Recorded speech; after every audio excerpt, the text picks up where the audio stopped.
Hello, my name is Catalina Zambrano, and today I will be talking about climate change and deforestation.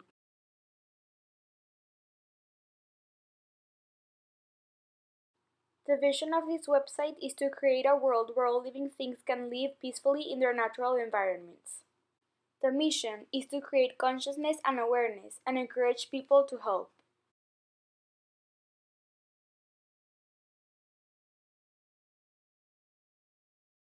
Climate change is a change in global climate patterns, and this is attributed largely to the increased levels of atmospheric carbon dioxide that is produced by the use of fossil fuels. Scientists have warned that the world's climate has changed a lot and has affected many living and non living things. Many places that were warmer are now getting colder, and many colder regions are now getting much colder or even warmer. You can see clear examples in the melting of glaciers and in species extinction. Now, talking about deforestation. Deforestation is simply the act of clearing a wide area of trees. We have been using wood for many years now, but it wasn't until between the 1960s and the 1990s that deforestation began occurring globally, making it a global issue. So this problem has had a very strong impact in ecosystems mainly because it promotes, for example, loss of habitat, and it also increases greenhouse gases. These are just to mention a few. There are many causes for both climate change and deforestation, but I'm only going to explain the main ones. I will be starting with the ones of climate change. So, first we have agriculture. Agriculture is characterized as one of the sectors that generates the highest amounts of emissions of CO2, which is the main greenhouse gas. Next, we have industry. We can see in different researches that climate change was kicked off partly by the Industrial Revolution in the US and other countries in the mid 19th century. Now we have transportation. Burning fossil fuels like gasoline and diesel releases carbon dioxide into the atmosphere.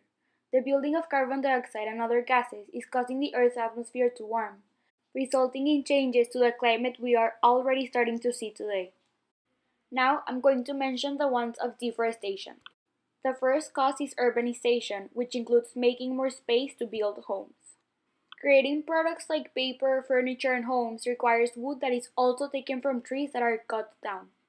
The last one is cattle ranching. Cattle ranching is the largest driver of deforestation in every Amazon country, accounting for 80% of the current deforestation rates. Some of the places that are suffering the most from climate change are the Great Barrier Reef in Australia, the Dead Sea, the Amazon forest, the Alps, and Alaska.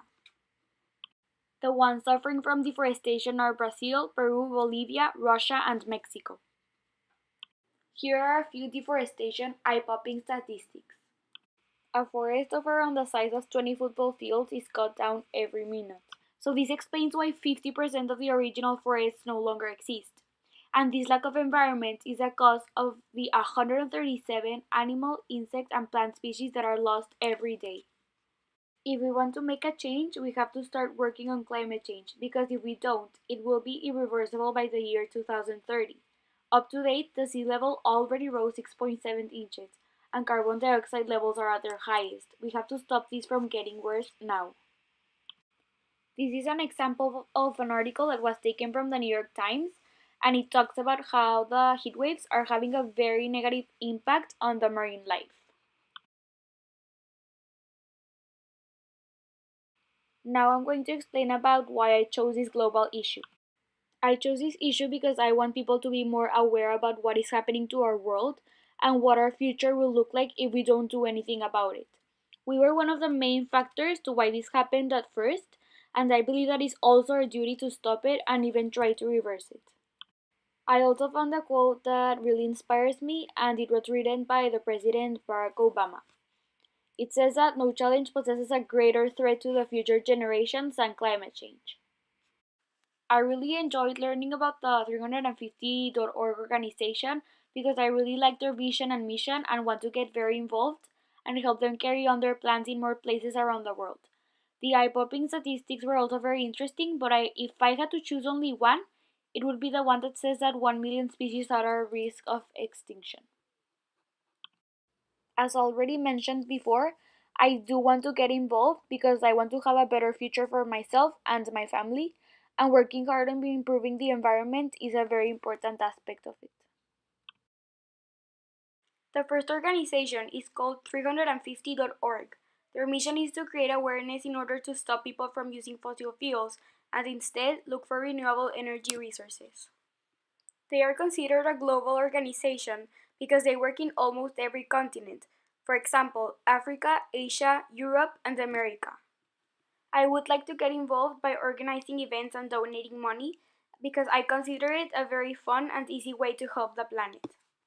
The organization is so big that they have had many successes, but a few of them are that they stopped 350 municipalities in Brazil from fracking. Fracking is a process in which a liquid is injected at a very high pressure at rocks underneath the ground. This forces the rocks to break open and spill oil, which is later gathered for human use.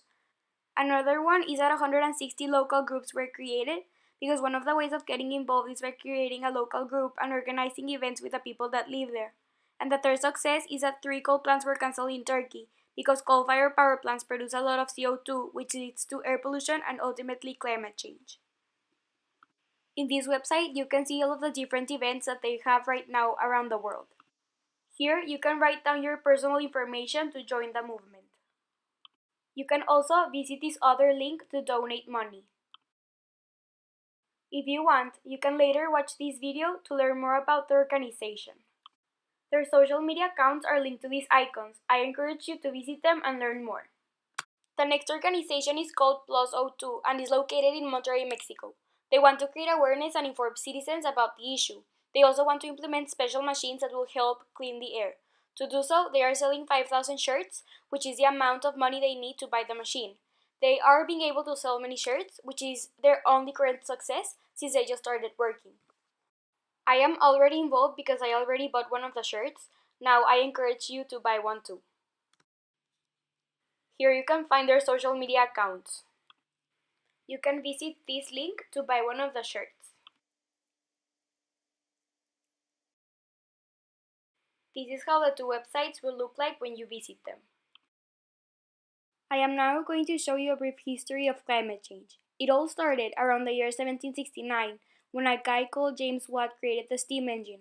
This was obviously very beneficial for factories, so they started growing until the Industrial Revolution started. During this time, people were not aware that the gases these industries produced were harming the atmosphere. Actually, they didn't even know about the atmosphere. It wasn't until 55 years later that a man called Joseph Fourier discovered the atmosphere and the greenhouse effect.